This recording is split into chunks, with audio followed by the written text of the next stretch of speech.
Welcome back to In the Works. Today, I'm going to be continuing work on my mosaic Damascus knife.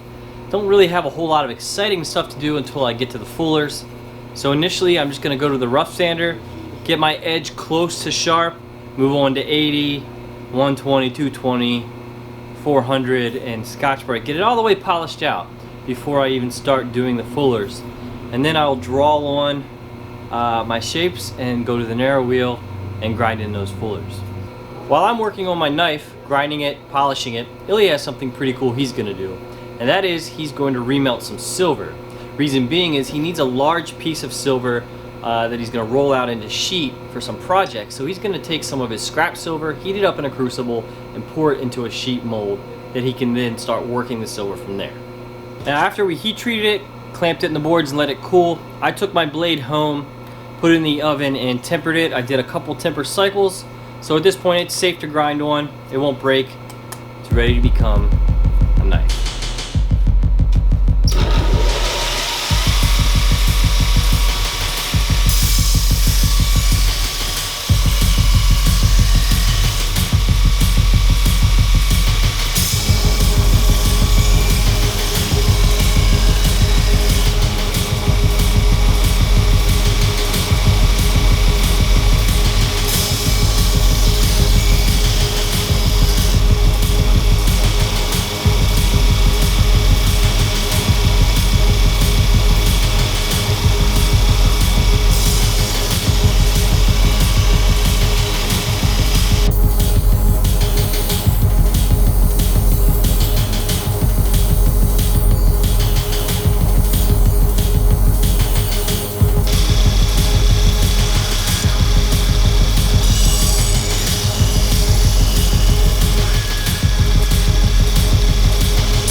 So at this point, knife blade is ground on a contact wheel all the way through 80 grit.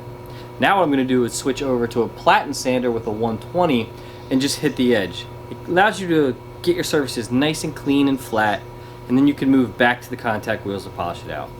One of the things that Ilya stresses is warping during heat treat.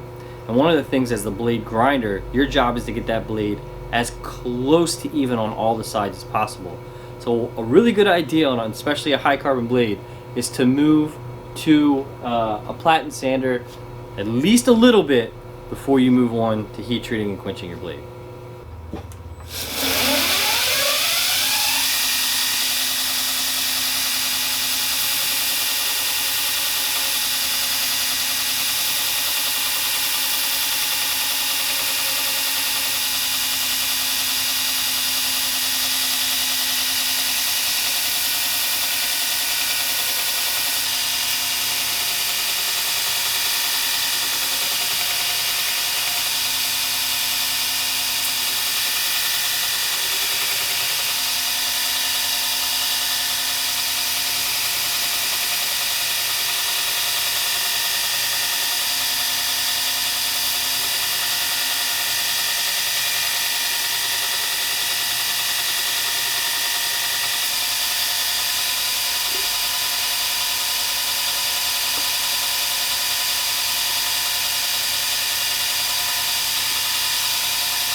Arrow 13 asks, how hard is it to fake a Damascus pattern in a blade?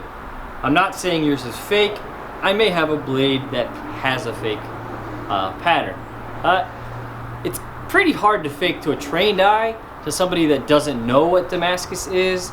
You could literally take a Sharpie and draw on a blade and etch it. To me, that's actually a lot more work than actually just forging out a Damascus blade. But we have seen some blades, some import stuff, and some imposters come through and do that work. So yeah, I mean, you're etching to get your pattern anyway in real Damascus.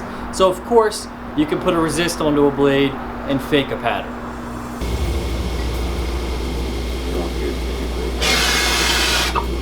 The main reason that you're sooting it is to prevent the material from sticking, because if it sticks to the cast iron, it's very difficult to remove.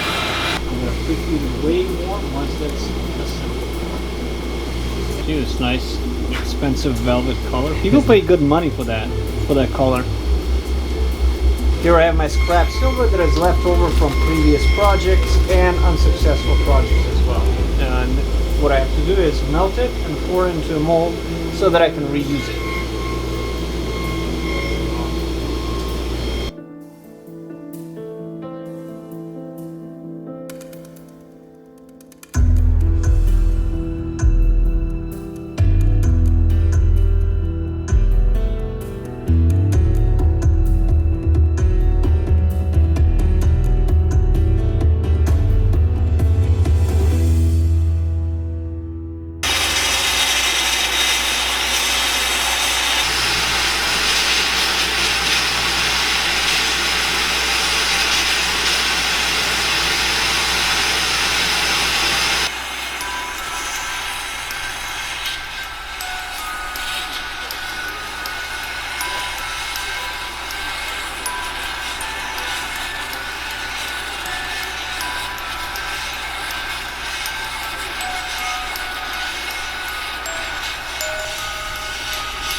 forward.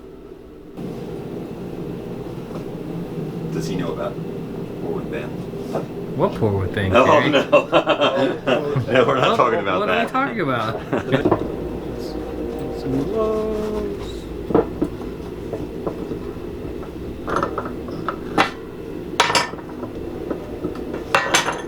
Okay.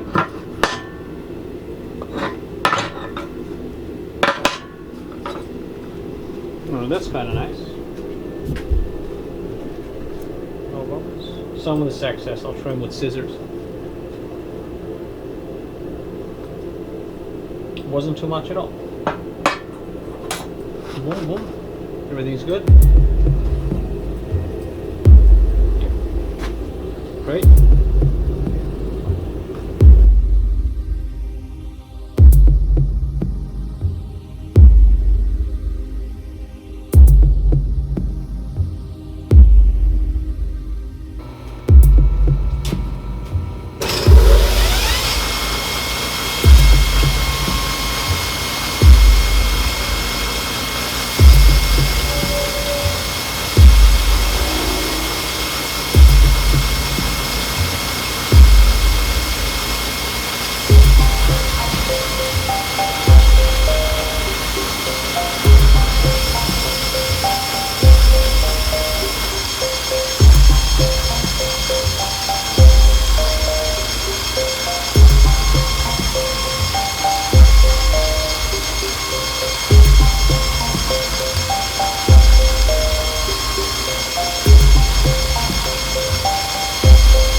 Before I get too far with the polish of my blade, I'm now going to start truing up the shoulders of my blade. I'm going to start by using the sander, just an 80 grit, and get those shoulders close, and then I'll have to go in with a file to make them perfect.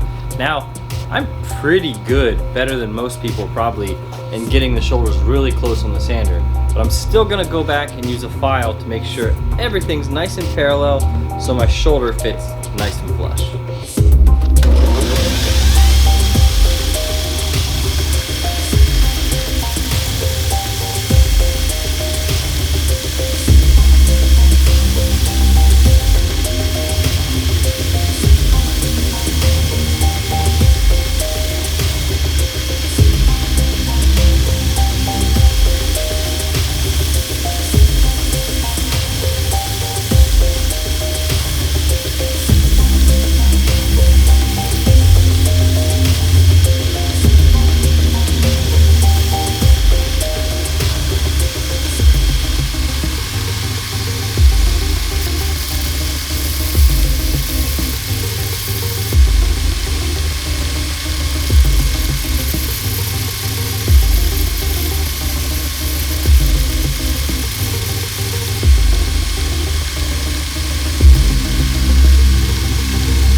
you want to remember when truing up the shoulders on a knife blade, and even more importantly on a sword blade, is you don't want a perfectly 90-degree angle right at the transition. You need a slight bit of radius, even if it's just a tiny radius. If you have perfect sharp thing, if you file in here and file in here, you're going to create a stress point, and you're most likely going to result in breakage at some point. If you add in just a little radius, it increases the strength of your tang tremendously. Alright, now that our shoulders are trued back in, let's finish out the polish.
I said earlier, I plan on carving in some pretty complex fullers. I said S-shaped fullers into this blade. Fortunately, some things have changed on this blade. I did something that I knew better. While I was actually straightening the blade out before heat treat, I didn't make sure the anvil was clean. There was some scale on there, so when I was actually hammering the blade, even though I was using a non-marring wooden hammer or a mallet, I was still leaving some little pits in the surface. So I ended up grinding the blade edge much further than I thought I would have to. I initially planned on leaving a flat on the blade that carried up into about here. What it resulted in is something that I actually think is going to be much cooler. So our cutting edge is much finer, much wider than it would have been. It's basically a diamond grind all the way to the midpoint of the blade. So now what I've done is I've used a marker and I've drawn myself some guidelines. I'm basically gonna, instead of carving all the way up into here, I'm gonna keep my carving kind of all the way down here in the bottom half of the blade and just use a narrow wheel here, trace my lines. Once I get the first set of lines, I'm gonna then do some offset lines from there.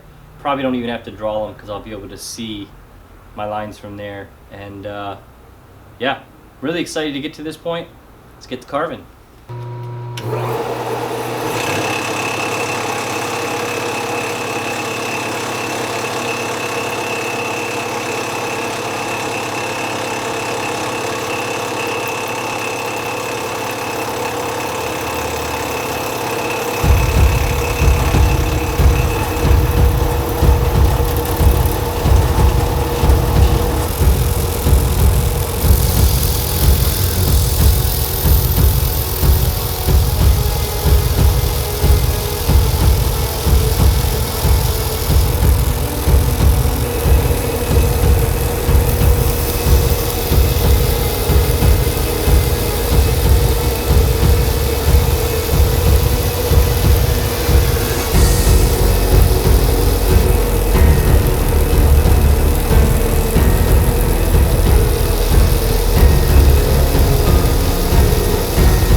First side, so far, looks awesome.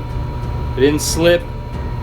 Using the narrow wheel is literally just like kind of letting you draw on a blade. It's a lot of fun. Once you practice it and are confident, you can do a whole lot with it. I have 2 offset pair of lines. I want to keep going and probably do 1, maybe 2 more sets. But before I do that, I'm going to go ahead and draw with a marker on the other side and get those lines carved in as well so they match. I'm kind of worried if I get too far into it all on one side, the other side won't match at all. So let's go ahead and mark the other side and get that one started right now.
real problem or trick to this is deciding when to stop.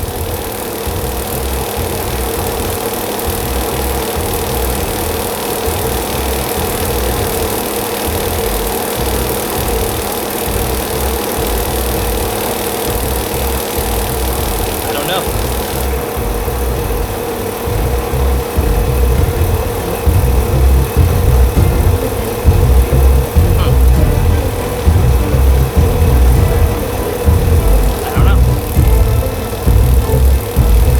Keep going.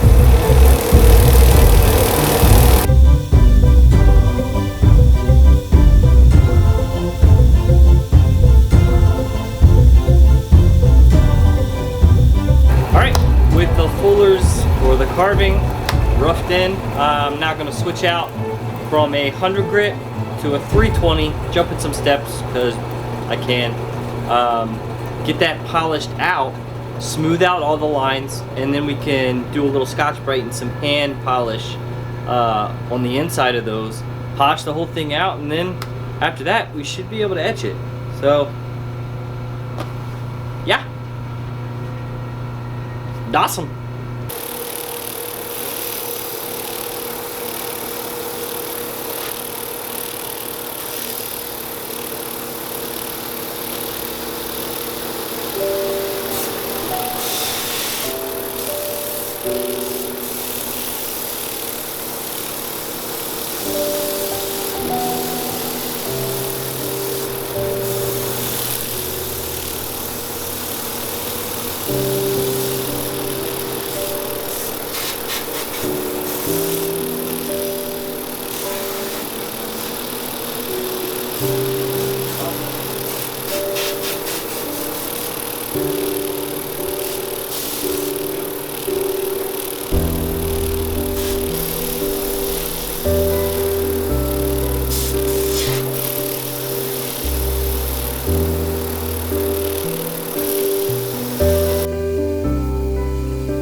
I'd say today was a good day. I didn't quite get to the point where I can etch my blade, but I got the stressful part done. The polish is just about done. I'm gonna do some hand sanding on it, probably tomorrow, and then we'll be ready to etch it. You know, anytime you take a finished blade, especially a mosaic blade that you've worked on for a long time, and grind in some carvings or some fullers at the very last stage, yeah, like I've said before, I'm confident, no big deal, but one slip, you either have to change everything or start over. So really happy that worked out. This is truly a beautiful thing.